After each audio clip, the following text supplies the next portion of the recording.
नमस्कार दोस्तों, स्वागत है आपका आपके इस चैनल अभिषेक पीजीआई ऑनलाइन क्लासेस में। अगर अभी तक आपने हमारे टेलीग्राम चैनल को नहीं सब्सक्राइब किया तो टेलीग्राम चैनल को जल्दी से सब्सक्राइब कर लें, क्योंकि यहाँ पे आपको बहुत सारी इन्फॉर्मेशन मिलती रहती हैं। तो ये हमारा टेलीग्राम चैनल है अभिषेक पीजीआई ऑनलाइन क्लासेस, और अगर आपको इसकी लिंक चाहिए तो वो मैं डिस्क्रिप्शन में दे दूँगा, जिसकी लिंक है अभिषेक पीजीआई, जो आप टेलीग्राम में डालेंगे तो आ जाएगा, जहाँ पे बहुत सारे एग्ज़ाम की जानकारी यहाँ पे दी जाती है। तो चलिए आज का वीडियो शुरू करते हैं। आज की वीडियो किस बारे में थी, जैसा कि आप लोगों ने थंबनेल पढ़ ही लिया होगा, बिहार पुलिस में आ गई है नियुक्ति बहुत ही ज़्यादा संख्या में। 462 असिस्टेंट सब इंस्पेक्टर ऑपरेशन में आई है, प्रचालक में ये सहायक अवर निरीक्षक, जिसका लेवल है 5 और 462 जिसकी जगह हैं। तो चलिए इस विज्ञापन के बारे में थोड़ा और डिटेल में पढ़ते हैं और देखते हैं इसमें क्या क्या चीज़ मांगा है और इसमें कौन कौन इसमें अप्लाई कर सकता है। तो ये जो एडवर्टीजमेंट है ये कब से चालू हो रहा है और ये कब तक इसकी फॉर्म भरा जा सकता है। ये एडवर्टीजमेंट आपका 4 फरवरी से, यानी कि आज मैं वीडियो बना रहा हूँ और ये 3 फरवरी को मैं वीडियो बना रहा हूँ और 4 फरवरी से इसका आप इसमें ऑनलाइन अप्लाई कर सकते हैं। और इसको ऑनलाइन अप्लाई करने की लास्ट डेट है, इसमें अप्लाई करने की लास्ट डेट है 4 मार्च 2026, जो कि पूरा 1 मंथ चलने वाला है। ठीक है, इसमें जो इसका वेतनमान है वो लेवल 5 होगा और करीब आपकी सैलरी इसमें बनेगी 44 से 45 हज़ार इन हैंड बनेगी। जिसमें पोस्टों की संख्या की बात करें तो इसमें 462 जिसमें पोस्टें हैं। ठीक है, जिसमें 462 इसमें पोस्टें हैं। चलिए और थोड़ा बढ़ते इसमें पढ़ते हैं। ये सब कुछ अगर आप लोग को पढ़ना हो तो पढ़ सकते हैं। हाँ, इसमें आवेदन का पात्र कौन कौन होगा, इंडियन नागरिक होना चाहिए, पुरुष महिला थर्ड जेंडर कोई भी इसमें अप्लाई कर सकता है। अनिवार्य शैक्षिक योग्यता की अगर बात करें तो दिनांक 1/8/2025 तक किसी मान्यता प्राप्त विश्वविद्यालय से भौतिकी विषय के साथ विज्ञान में स्नातक, बीएससी में कम से कम 50% का अंक के साथ उत्तीर्ण तथा अनुसूचित जाति जनजातियों के सदस्यों के लिए यह उत्तीर्ण 45% की होगी। तो अगर हम इसमें बात करें मोटा मोटा, आपका बीएससी होना चाहिए। ठीक है, बीएससी में कम से कम 50% के आपके नंबर होने चाहिए।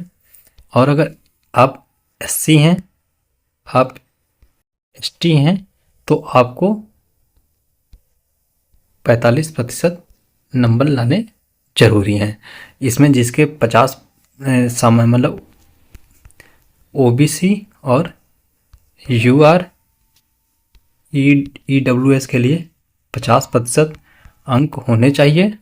किसमें, बीएससी में, बीएससी ग्रेजुएशन में। ठीक है, बीएससी ग्रेजुएशन आपके पास होना चाहिए, जिसमें 50% नंबर यूआर, ओबीसी और ईडब्ल्यूएस के लिए होगा। और अगर बात करें एससी और एसटी के लिए 45% नंबर होने जरूरी हैं। ठीक है, ये तो बात हो गई शैक्षिक योग्यता की। अगर उम्र की गणना की बात करी जाए तो 1/8/2025 से इसकी उम्र की गणना करी जाएगी और इसमें न्यूनतम 21, जो न्यूनतम आयु होनी चाहिए वो 21 वर्ष, और जो अधिकतम आयु होगी वो 40 वर्ष महिलाओं के लिए और 37 वर्ष, मतलब 37 ईयर आपका होगा पुरुष के लिए। ठीक है, अब अगर और आगे बढ़ते हैं, जो ये थी यूआर के लिए थी, और पिछड़ा वर्ग के पुरुष और महिलाओं के लिए अधिकतम 21 से 40 वर्ष। मतलब अगर आप ओबीसी में आते हैं तो 21 से 40 वर्ष आपकी आयु होनी चाहिए, वो चाहे मेल हो या फीमेल हो, दोनों के लिए आपकी 21 वर्ष की, मतलब 21 से 40 वर्ष की आयु होनी चाहिए। ठीक है, अब अगर बात करें, अगर आप बिहार से हैं तब तो आप तब आपके लिए 21 से 40 वर्ष ओबीसी की चल जाएगी, मगर अगर आप अदर स्टेट के ओबीसी हैं तो आपको 21 से 37 वर्ष आपको जनरल में ही काउंट किया जाएगा। अब अगर एससी और एसटी वालों के लिए बात करें तो एससी और एसटी वालों को 2 वर्ष की एक्स्ट्रा छूट मिल रही है इसमें, ठीक है। तो उनकी क्या है, 21 से, उनकी एज होनी चाहिए 21 से 42 ईयर होनी चाहिए, ये SC और ST के लिए, ठीक है। और बिहार में अगर आप सरकारी सेवा में हैं, अगर आप बिहार के सरकारी सेवा में काम करते हैं तो आपको 5 वर्ष की अलग से छूट दी जाएगी, ठीक है। और अगर आप भूतपूर्व सैनिक के लिए 3 वर्ष की छूट दी जाएगी, ठीक है। 3 वर्ष तथा प्रतिरक्षा सेवा में बिताई गई सेवा अवधि के योग्य के समतुल्य रियायतें दी जाएंगी, बशर्ते उनकी वास्तविक उम्र कटाव से 57 वर्ष से अधिक नहीं होनी चाहिए, मतलब आपकी उम्र 60 साल से ऊपर नहीं होनी चाहिए। अभ्यर्थी की उम्र की गणना जो होगी वो आपके प्रमाण पत्र के अनुसार की जाएगी। प्रमाण पत्र कौन सा होगा, जो हाई स्कूल, जो मतलब आपका 10th की जो मार्कशीट होगी, जो सर्टिफिकेट होगा, उससे आपकी आयु की गणना की जाएगी। अब बात करते हैं शारीरिक मापदंड की। शारीरिक मापदंड में UR OBC पुरुष के लिए कम से कम 165 सेंटीमीटर की हाइट होनी चाहिए। अत्यंत पिछड़ा वर्ग, मतलब अत्यंत पिछड़ा वर्ग, अनुसूचित जाति और अनुसूचित जनजाति के पुरुषों के लिए 160 सेंटीमीटर की हाइट होनी जरूरी है। और अगर महिला उम्मीदवारों की बात करें तो इनके लिए 155 सेंटीमीटर की हाइट होनी जरूरी है। सीना क्या होगा, अगर सीना पुरुष की बात करें तो UR और OBC और अत्यंत पिछड़े वर्ग के पुरुषों के लिए बिना फुलाए सीना होना चाहिए आपका 81 सेंटीमीटर और फुलाकर आपका 86 सेंटीमीटर की जो होनी चाहिए, आपका सीना होना चाहिए, ठीक है। अब बात करते हैं फुलाने के बाद सीना मापी में कम से कम 5 सेंटीमीटर का अंतर होना चाहिए। अनुसूचित जाति और SC और ST वालों के लिए बिना फुलाए आपका 79 सेंटीमीटर होना चाहिए और फुलाकर 84 सेंटीमीटर होना चाहिए। फुलाने के बाद सीना की मापी में कम से कम 5 सेंटीमीटर का अंतर होना जरूरी है, ये तो मोटा मोटा बता ही दिया। महिलाओं के लिए सीना की जो चेस्ट की माप नहीं होगी, महिलाओं के लिए नहीं होगी। अब आगे बढ़ते हैं। वजन सभी वर्ग की महिलाओं के लिए न्यूनतम 48 किलोग्राम का होना जरूरी है। महिलाओं की जो मतलब जो वेट होगा वो 48 kg का होना चाहिए, वो वोमेंस के लिए, ठीक है।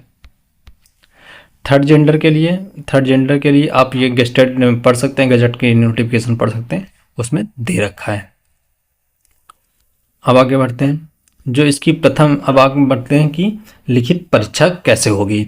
लिखित परीक्षा होगी जो वो बहुविकल्पी प्रश्नों के अनुसार होगी, लेकिन किया जाएगा। लिखित प्रतियोगिता परीक्षा 2 चरणों में होगी, प्रारंभिक परीक्षा या और मुख्य परीक्षा। मतलब इसमें कह सकते हैं आपकी एक प्री होगी और एक मेन होगा, ठीक है। प्रथम चरण में क्या होगा, प्रारंभिक परीक्षा में होगी। प्री में क्या होगा, परीक्षा 100 अंकों का होगा, 100 अंकों का प्रश्न पत्र होगा जिसमें बहुविकल्पी प्रश्नों की संख्या 100 होगी, मतलब प्रश्नों की संख्या आपकी 100 होगी। और जो आपका टाइम होगा 2 आवर का होगा, जो मतलब टाइम आपका होगा 2 घंटे का होगा, टाइम आपका 2 घंटे का होगा। 2 घंटों का इसमें सामान्य ज्ञान एवं समसामयिकी मुद्दों से संबंधित 40 प्रश्न आएंगे। भौतिक से 60 प्रश्न पूछे जाएंगे और स्नातक, और यह जो प्रश्न पत्र लेवल होगा वह आपका ग्रेजुएशन लेवल का होगा, स्नातक लेवल।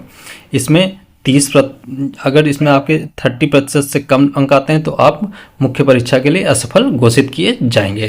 तो इसमें जो सबसे मेन बात है, आपको इस प्री में आपको 30% नंबर लाना जरूरी है।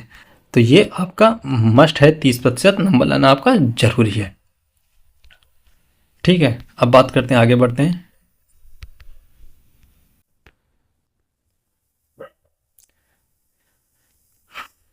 प्राप्त आवेदनों की संख्या के अनुसार अगर आपकी परीक्षा अधिक पालियों में होगी, अगर आपकी परीक्षा 1 से ज़्यादा पालियों में होगी तो इसमें नॉर्मलाइजेशन रूल फॉलो किया जाएगा, ठीक है। अब हमारा सेकंड यानी कि मेंस जो अगर परीक्षा की बात करें तो जो प्रारंभिक परीक्षा में सफल अभ्यर्थियों को इसमें अवसर दिया जाएगा। जो या मुख्य परीक्षा प्रश्न भी, तो परीक्षा में 2 प्रश्न पत्र होंगे। तो ये जो आपका मेंस होगा ये 2 प्रश्न पत्र इसमें आएंगे। प्रथम प्रश्न पत्र में 100 अंकों का सामान्य भाषा मतलब जीके जिसमें 50 अंकों का समान हिंदी और 50 अंकों का समान अंग्रेजी के प्रश्न होंगे जो कि इंटर लेवल के होंगे। मतलब इसमें आपके 50 नंबर में हिंदी आएगी और 50 नंबर में इंग्लिश आएगी जो कि इंटर लेवल के होंगे। अब अगर बात करें, इसमें भी आपके 30% नंबर लाना जरूरी होगा, वरना था आपको अयोग्य घोषित कर दिया जाएगा। अब अगर सेकंड प्रश्न पत्र की बात करें, इसमें सामान्य भौतिक विषय का होगा जिसमें बहुविकल्पी प्रश्न होंगे जिसका पूर्णांक 100 अंकों का होगा। प्रत्येक संख्या की 100 अंकों की होगी, जिसमें जो हमारा जो सेकंड पेपर होगा वो भौतिक विषय का होगा जो कि 100 पूरे 100 अंकों का होगा। दोनों चरणों में प्रत्येक गलत उत्तर के लिए 0.2 अंक काटा जाएगा जो कि उत्तर पुस्तिका 2 प्रतियों में होगी। मतलब आपका एक गलत करेंगे तो 0.2 नंबर आपके काट लिए जाएंगे। द्वितीय चरण में आप अगर बात करते हैं, जो इन्होंने पॉइंट दिया, द्वितीय चरण में क्या होगा? द्वितीय चरण में परीक्षा में द्वितीय प्रश्न पत्र में प्राप्त अंकों के आधार पर रिक्तियों में अधिकतम 5 गुना सफल अभ्यर्थियों का चयन शारीरिक दक्षता के लिए किया जाएगा। अब अगर मतलब 5 गुना 5 चौके 20, मतलब 2000 के लगभग अभ्यर्थियों का चयन शारीरिक दक्षता के लिए किया जाएगा। फिर इसमें दे रखा है कि ऊंची का क्या क्या होगा। जो शारीरिक दक्षता में क्या होगा, 1 किलोमीटर की दौड़ होगी जो कि अधिकतम 7 मिनट में आपको पूरी करनी होगी, और महिलाओं के लिए 1 किलोमीटर की दौड़ होगी जो कि अधिकतम 7 मिनट में पूरी करनी है। ठीक है। अब पुरुष उम्मीदवारों के लिए ऊंची कूद होगी जो कि 3 फीट 6 इंच की होगी, और महिलाओं के लिए 2 फीट 6 इंच की होगी जो कि हाई जंप होगी। लंबी कूद की बात करें, पुरुषों के लिए न्यूनतम 10 फीट, महिलाओं के लिए 7 फीट। जो गोला फेंक होगा, पुरुष उम्मीदवारों के लिए 16 पाउंड का गोला होगा और 14 फीट तक आपको फेंकना होगा। महिला उम्मीदवार के लिए 12 पाउंड का गोला होगा जो कि 8 फीट तक आप लोग को फेंकना होगा। ये कुछ ऐसा एडवर्टीजमेंट है जिसमें अब अगर पोस्टों की बात करें तो ये आप इसकी पोस्टों की संख्या देख सकते हैं कोटेवार, जो कि यूआर के लिए 185, ओबीसी के लिए आर्थिक रूप से कमजोर वर्ग के लिए 46, अनुसूचित जातियों के लिए 74, अनुसूचित जनजाति एसटी के लिए 5, अन्य पिछड़ा वर्ग के लिए 63, पिछड़ा वर्ग के लिए अत्यंत पिछड़ा वर्ग के लिए 83, पिछड़ा वर्ग के लिए 55, पिछड़े वर्ग के लिए महिलाओं की संख्या 14। कुल मिला के ये 462 पद हो रहे हैं जो कि आप ये पूरा देख सकते हैं। तो आप लोग को ये एडवर्टीजमेंट जो कि आ गया है, आप लोग इसको कल से अप्लाई कर सकते हैं। और इससे संबंध में अगर आपको कोई जानकारी चाहिए तो आप लोग कमेंट कर दें, इससे संबंध में मैं वीडियो बना दूंगा। आपको हमारे चैनल पे इसी तरह की और भी एग्ज़ाम से रिलेटेड जानकारी मिलती रहती हैं। और अभी हमारा एग्ज़ाम में SGPJ लखनऊ के संबंधित क्लासेस चल रही हैं, तो हमारा चैनल आप लोग सब्सक्राइब कर लें। मिलते हैं नेक्स्ट वीडियो में, तब तक के लिए जय हिंद जय भारत।